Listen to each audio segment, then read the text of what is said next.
Em 1950, quando os soldados chineses invadiram Tibete, carregavam a bandeira e o lema de Marx: a religião é o ópio do povo. A sabedoria milenar do Tibete, a força espiritual dos grandes Budas iluminados que um dia abençoaram aquelas terras, foi desafiada pela insanidade socialista. A paz reinante daquele povo e os seus segredos mais profundos, a busca pelo Nirvana, foi abruptamente interrompida pela maldade do comunismo. O Dalai Lama foi expulso de sua terra natal e o seu povo proibido de cultuá-lo como seu líder espiritual. As maldades que se seguiram contra o povo tibetano não têm igual nos anais da história, a ponto de muitos monges promoverem autoimolação em protesto contra o comunismo chinês.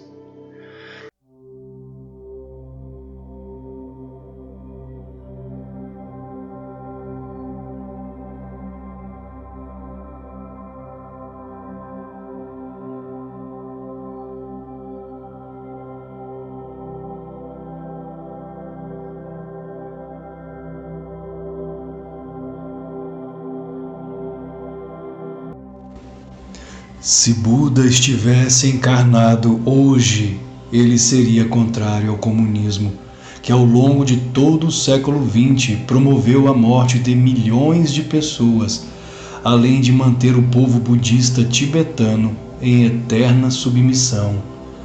Mas ele seria igualmente contrário ao fascismo e ao nazismo, pontas de lança do comunismo.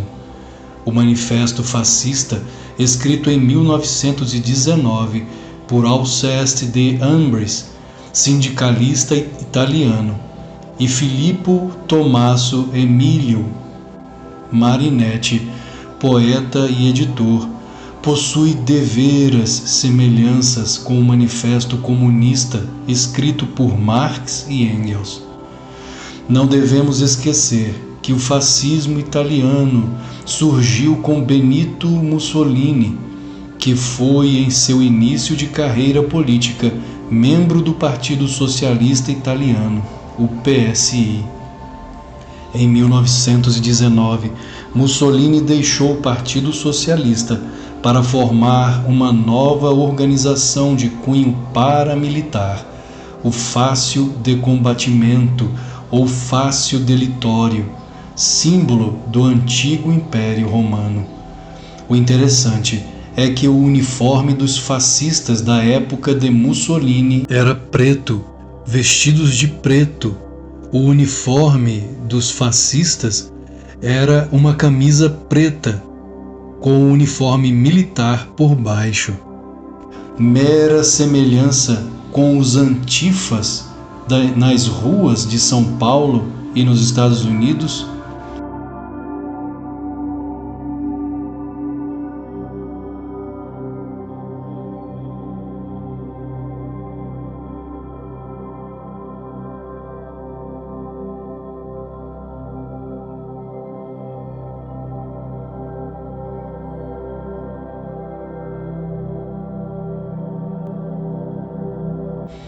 A mão fechada é o símbolo da revolta tanto socialista marxista contra Deus e a família, quanto fascista. Mas quais as semelhanças entre o Manifesto Comunista de Marx e Engels e o Manifesto Fascista?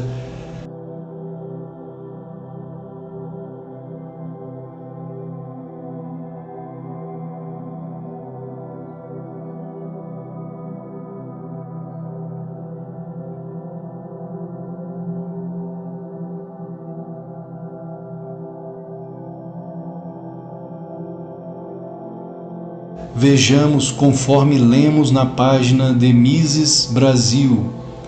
Primeiro, imposto de renda fortemente progressivo.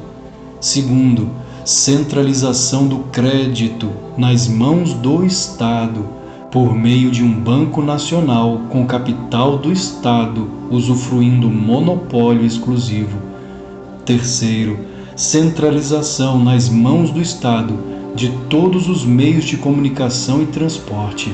Quarto, unificação do trabalho agrícola e industrial, com o objetivo de eliminar gradualmente o contraste entre a cidade e o campo. Todos estes itens foram implantados pelos fascistas. Ainda de acordo com o Decálogo comunista, os itens que faltavam para que o socialismo pleno fosse alcançado sob o fascismo eram: 1. Expropriação da propriedade sobre a terra e aplicação de toda a renda obtida com a terra nas despesas do Estado. 2. Confisco da propriedade de todos os imigrantes e rebeldes. 3. Trabalho obrigatório para todos, criação de exércitos industriais, em especial para a agricultura. Tanto os comunistas quanto os fascistas serviram de inspiração aos nazistas, que copiaram suas ideias no programa oficial do Partido Nacional Socialista dos Trabalhadores Alemães, lançado em 1920, o PNSTA. O que no Brasil chamamos de PT, Partido dos Trabalhadores, foi na Alemanha nazista o PNSTA. O Partido dos Trabalhadores Alemães transformou-se naquilo que ficou conhecido mais tarde como nazismo ou nacionalsocialismo.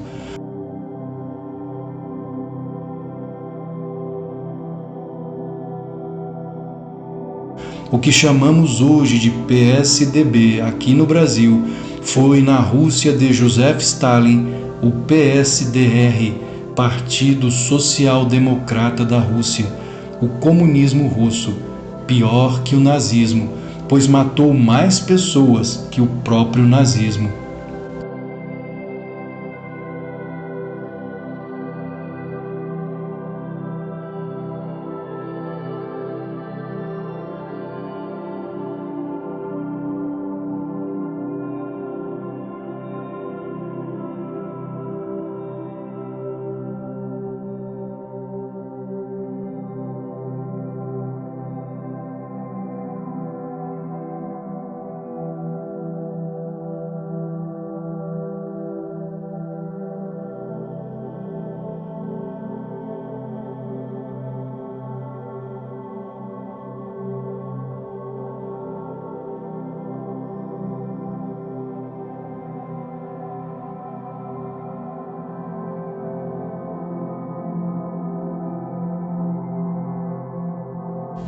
Mas o que mais torna tais ismos semelhantes, nazismo, fascismo, comunismo, marxismo, gramscismo, é que todos são anti-Deus, contrários a Deus, contrários à religião. Ora, alguns poderão dizer: o budismo é uma tradição ateia, sem vínculos com Deus, então tudo bem ser budista e ser comunista ou fascista. A resposta, no entanto, é: o budismo não é ateísta. Buda nunca se declarou ateu. Ele falou a respeito do nirvana ou nibbana, o estado de paz perfeita, a ausência de sofrimento, um estado onde a mente desaparece e surge a sabedoria, o despertar. Esse estado também é conhecido entre os yogis da Índia como Brahman, a libertação do samsara, moksha, o estado perfeito, a consciência plena. Não se pode chegar a tal estado sem santidade, como o próprio Buda afirmou e lemos no Dhammapada, ou caminho do Dharma.